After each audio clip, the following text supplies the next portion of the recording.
kuti saka mimi muruda kutemba kuti unokwanisa ngopinda nemotokari kunokumva masvochinja maplace motoita zvamuri kuda ngatano nditori netip ndashanya ndiri kudzokera panopera tip. Ladies and gentlemen, kusangana kwatikuita zvakare pachannel ino, channel yeZim Witness TV yandinodzoka nemaupdates akasiyana-siyana. Uye ndinoti kana kari kekutanga kusvika pano, ingobayawo button rekusubscribe, then turn on the notification bell kuitira kuti usarasikirwe neevery update yandinodzoka nayo pano nguva nenguva. Ladies and gentlemen, nyaya ndauya nayo inyaya inonzwisa tsitsi, nyaya inorwadza apo mumwe muimbi weZim Danso Mugo anozikanwa nekuti Windy President akabatirwa mota yake neZimra ichinzi haina mapepa akakwana, asi iye aiti zvese mota yaiva inazvo. Muri Zimbabwe zvinhu zvinongosuwisa kuti munhu anenge achishuwirawo kuva aine mudziyo wake asi zvinozongoenda nepamwe. So Windy President akamboposta iye mugore ra2024 mushure mekunge aita accident. Akanyora iye nemusi wa12 November 2024 kuti ndakatadza zvangu, asi Mwari hamungandinzwirewo tsitsi here pakadai. Ndanzwa nekufamba netsoka weduwe, mota ichirohwa zvayo nezuva pamasvingo apa. Kutoita accident nemota yekukumbira chokwadi here yangu yakavharirwa. Ndaifunga kuti semwana ndicharangwawo neshamu, apa ndakadzikwa demo muhuro chaimo. Handina hangu zvekuita, but mukati memoyo ndapondeka zvekudaro, dzangova ndangariro shuwa. So musi wa12 November 2024 Windy President ndopa akaisa posti iyi mushure mekunge aita accident, achitaura nezvemota yake kuratidza kuti akatenga mota kuSouth Africa, then pakuda kuti ipinde muno muZimbabwe yakabva yazonobatwa ikaiswa mumasvingo ichinzi haina mapepa akakwana. So muzuva ranezuro Windy President akazoenderera iye mberi, akanyora futi paFacebook page rake kuti kutogovana zvavo mota yangu, ko kana yanga isiri kudiwa muno madii kuipisa. Zvimwe tingataure zvedu, but tendai kusosa, I will never forget you kusvika ndafa. Ndiwe wakabvuta mota yangu isina mhosva, paperwork yese ndakaita, that's why ndakapinda pabhodha. Dai ndandisina kukwana, dai ndisina kupinda pabhodha, handina kuuya nemusangano ini. I did appeal, you didn't reply me kusvika 3 months dzakwana makunditaurira zvekuti TIP yaka expire and I have to pay $2,000 plus 1,000 storage and half duty, then I have take it back to South Africa, which is close to 5,000 kuti ndikundikane mobva magovana. Yes, yaka expire, but yaka expire makaivharira mota yangu. Dai yanga isina kuvharirwa, hanti ndandashanya, ingadai yakadzokera kare kuSA. Now ndakufamba netsoka, imi muchidriver mota yangu nyowani. Imhosva here kuti hatina vanotimirirawo? Why muchibata vana vevamwe senhapwa kudaro munyika mavo? Now yava nemhosva manje, TIP yaka expire, makuda storage manje nefine yeTIP. Ko pamakaitora yaiva nemhosva yei besides dzamakutaura iye zvino? Mune utsinye zvenyu, but mawindi haakundikane. I'm going to do anything to revenge this, mean anything chandokwanisa. Maakutoidriver mukufunga zvakapera, hakuna zvinhu zvinopera zvakadaro, hakuna. So ndokunyora kwakaitwa iko naWindy President muzuva ranezuro achichema mota yake iyo yakabatwa nemurume anonzi iye Tendai Musosa. I think this man ndiwe kuZimra vakabata mota yake. Mukomana aiti mota ko kana ndandashanya ndaikwanisa kuidzorera kuSouth Africa, yaiva ine mhosva yei. Muri Zimbabwe zvinhu zvinosuwisa. So Windy President akazoenda iye paredhiyo kuStar FM achitaura futi nyaya yake, achirondedzera apo ailauncha album rake. Ladies and gentlemen, muchipedza kuona video rino ndinokumbira kuti mungomhanya mucomment section mutiudzewo zvamunofunga pamusoro penyaya iyi. Musakanganwe kusubscribe, kulike nekukomenta. More updates are coming. Zvakafamba sei uye zviri kufamba sei? Alright. Kana makasununguka yenyu kuti kukurukura? Ndakasununguka zvangu. Handidi ka. Munogona kumbotionesawo? ya nyaya hombe kuzonzwikwa ndichizvitaura I think inyaya yekuchemawo kwandenge ndichiita zvamafanira munhu afirwa anongochemawo paanenge angozvifunga ipapo but nyaya tobva yatone about 4 anasikakanga siyada kutosvika 5 months. Okay. Ndakatenga motikari yangu ndiri kuSouth Africa. So yakatombogara ikoko kuSouth Africa ikoko ndichitombouya ndichiishandisa ndiri ikoko. So ndakazoita show kuno kuZimbabwe. Ndine show zvekare kuSouth Africa mwedzi waiteera. Ndandati ari kanimboshanya zvangu kuti nemota. Ndobva ndatouya nepabhodha mapepa angu zvese zvazviribo. Ngoti zvimwe zvacho tisingaziyo zviri but zvimwe zvacho ndaito advise pabhodha ipapo. Kuti zvinofamba so. Uzi ndaifanira kungoya nadriver wangu kunoko. Anouya nemotikari kunoko. Saka ndapa bhodha mai ndo pandakazobvunza ndikati no, let's say driver wangu arwara kana kuti asikwanisa kudriver zvinofamba sei. Ndobva ndanzi no, paTIP panokwanisa kuenda 2 kana 3 mazita. Ekuti kana isiri kufamba neuyu inenge ichifamba neuyu. Kana zvakadaro bo. Ndobva zvaita sekudaro paenda 2 mazita, pakaenda zita rangu inini driver wandaifanira kuya naye.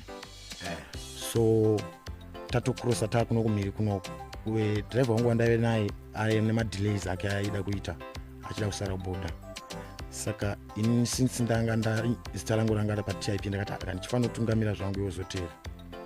So mukutungamira kwandakaita iko ndo pandakazonomiswa nezimura. Zvikanzi zvifamba sei TIP ndandabuditsa TIP. Zvikanzi ko munhu ane zita riri paTIP ari kupi. Ndikati mumwe wangu asara but still rangu zita futi riripo ipapo.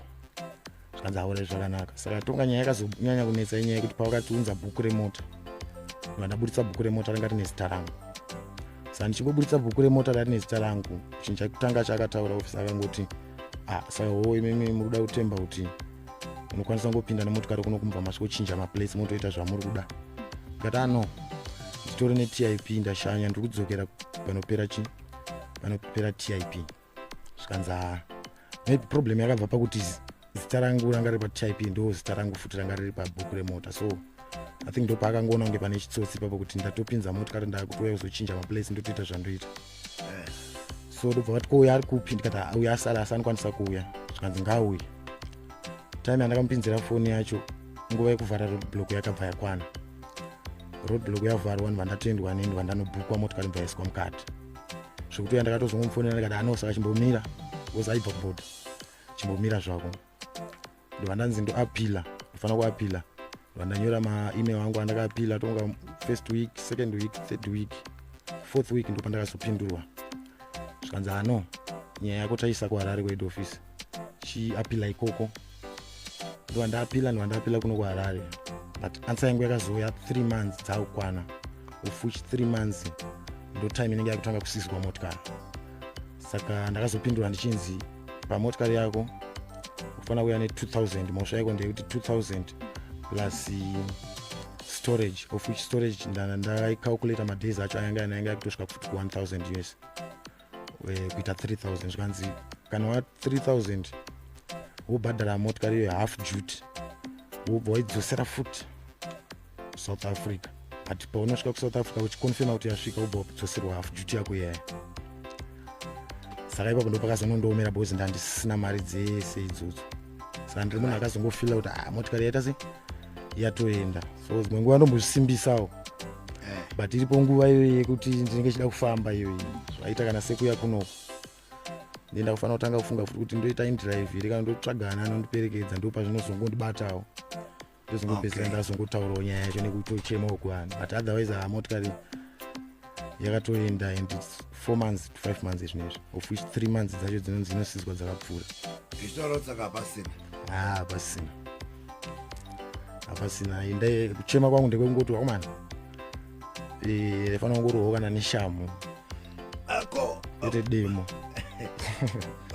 Pamakaita accident rini. Right. Yanga iri motikari yenyu chii chakaitika? Because pane imwe nyaya kuti maibva kumasvingo ndiri. Ipapo ndo papa motikari yangu yanga itori mukati. Right. Yanga iri mumasvingo, yanga yakabatwa mumasvingo imomo. So mota yandakaenda nayo Honda Fit yanga iri kuhaya. So ndo yandakaita nayo tsaona iyoyo. Yangu yanga yakatovhariwa iri mukati. ufuishi iyo motikari iyoyo ndosupose kufana kutoitenga futi because ndakanzi ndofana kungoreplace motikari iyoyo yakaita accident yacho hapana kumira mushe zvinomira mushe but munoziva kuti tiri varume takasimba. I hope kuti kune vanenge vachiteerera vanogonawo kuita sei akupindira kuti pamwe zvinoita nepamwe nechokwadi. Motikari yange isati yaiswa kuauction kana kuti hamuchatozivi? Motikari zveauction handisandaziva but zvekuti yakabva kumasvingo yakauya kuno kuHarare ndo information yandinayo. Zvekuti kutengeswa hangu kuauction haisati yazvo. Okay. Right, yeah. Ndofunga kuti ruzhinji rweZimbabwe rwanga ruchibvunza kuti zviri kufamba sei pana king, zviri kufamba sei pana windi president. Kwangu achiti no tiri kunzwa windi vari kungochema nenyaya yemotikari yavo. Vanhu vakawanda vakati tinoda kunzwa tikati rege titange tamboibata. But sezvinei nhasi mativigira kutsvakwe nzeve. Chokwadi. Right. Chibodi taurira mandoigira bham here, mauya neEP, mauya nemasingle here, mauya neinhasi? Ndauya nealbum. Right. Album rinonzi chii? Album rinonzi Down But Not Out. Down But Not Out. Album panobuda sana chinoti Down But Not Out.